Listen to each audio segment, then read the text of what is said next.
Viva number 4. What do Egyptian understandings of the afterlife tell us about their world? Although we often think about the famous ancient Egyptian mummies, like King Tut, ancient Egyptian burial practices and customs actually give us a much richer source of information about the Egyptian culture. First, Egyptian burial practices emerged from and were defined by their religion's unique view of the universe. Secondly, funerary inscriptions and wisdom literature provide us with important insights into Egyptian morality. And third, the moral requirements indicated in the Book of the Dead were built upon Amat, a concept rooted in Egyptians' distinctive social hierarchy. Egyptian burial practices emerged from their religious belief. At first, Egyptian people were buried in the fetal position in the sand. They were surrounded by the things they needed for the afterlife. Thus, the body became very dried out and was really gross, basically. But by 4000 BC, the rich began to mummify their dead. They would be wrapped in linen and soaked in pine sap, which smelled good and helped preserve the body. They began to build mastaba tombs where the body would be buried in a pit far beneath. This kind of tomb was the origin of the pyramid, and they soon started making fake doors. The embalmer's profession was very important in ancient Egypt. Their job allowed you to get into and to be able to move around in the afterlife.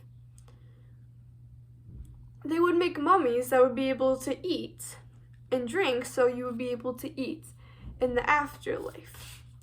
This was very indicative of how nice your mummy was, depended on how rich you were.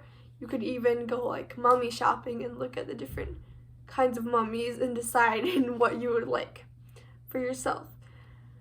And there were a few different ways to be mummified. The rich would usually get their brain pulled out with hooks through their nose. The contents of their abdomen would be removed. The body was cleaned and embalmed with oil and spice.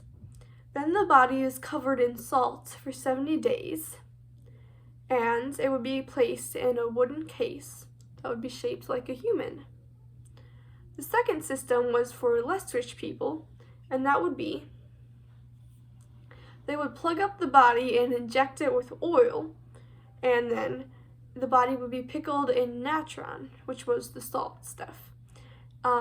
The third method was for the very poorest, and they would clear out your intestines with water and purge the body in natron before giving it back to the family. In each stage of the embalming process, religious rituals took place. Magic texts from the Book of the Dead give us a look into the Egyptians' religious cosmology. The burial practices explain their understanding of the afterlife and their view of the spiritual world and universe. For the Egyptians, in the beginning there was only chaos. Nu was the name of the dark chaos, and out of these waters came Atum, the first man. He created a hill island called Benben because he needed somewhere to stand. Since Atum was all alone, one day he fell in love with his shadow, and they had 2 children. Atum spit out a son named Shu, the god of air. Atum then vomited up a daughter named Tefnut, the goddess of mist.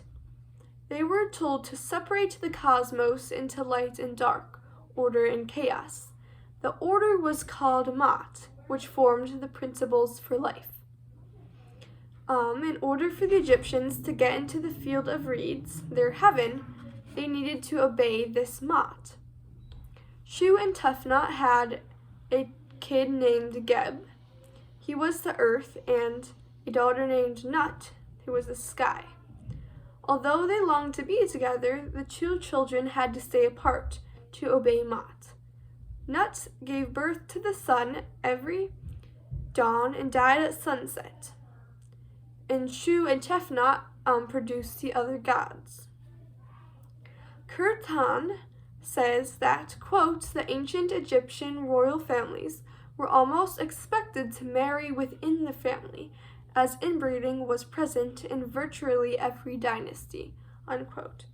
So basically, they would all inbreed to each other to keep their bloodline pure, just as the gods did, like in this story.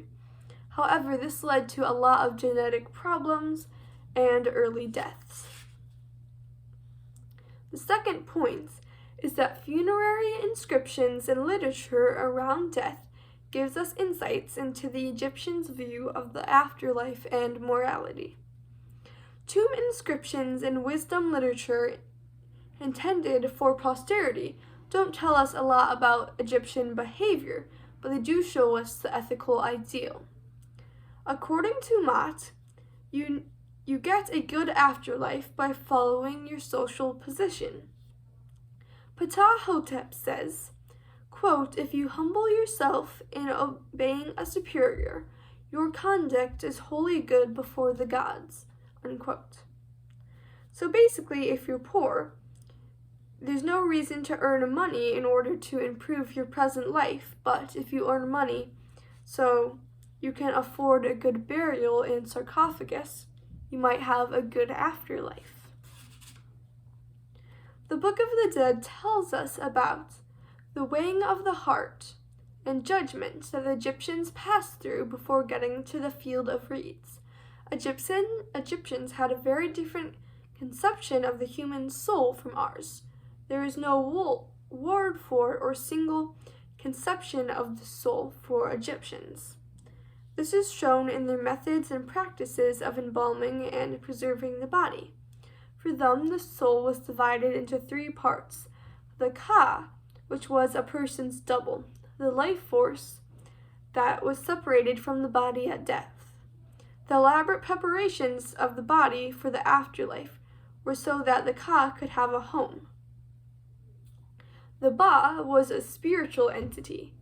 It was often pictured as a human-headed bird, and this part of the soul could travel between the worlds of the living and the dead. The third part was the Ak, which, when it survives death, can mingle with the gods, but that was only allowed to the people whose souls were worthy.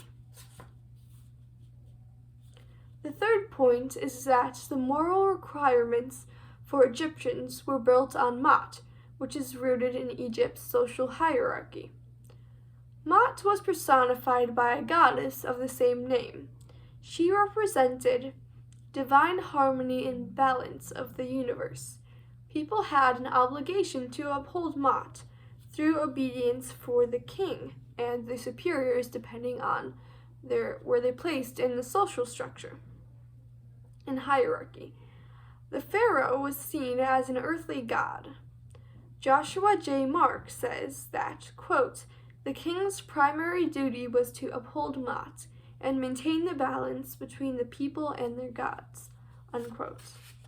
The story of Sinhu, which is very similar to the story of Jonah in the Bible, and was possibly the first historical novel, tells the story of a palace servant who hears a plot to kill the pharaoh.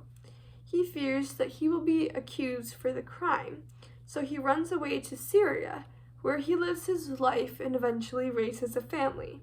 However, when he is old, he wishes to be buried in Egypt, fearing that he did not uphold Mot, and that he would have a bad afterlife. The pharaoh has the power over his eternal destiny, and thankfully the new pharaoh pardons him and allows him to return home.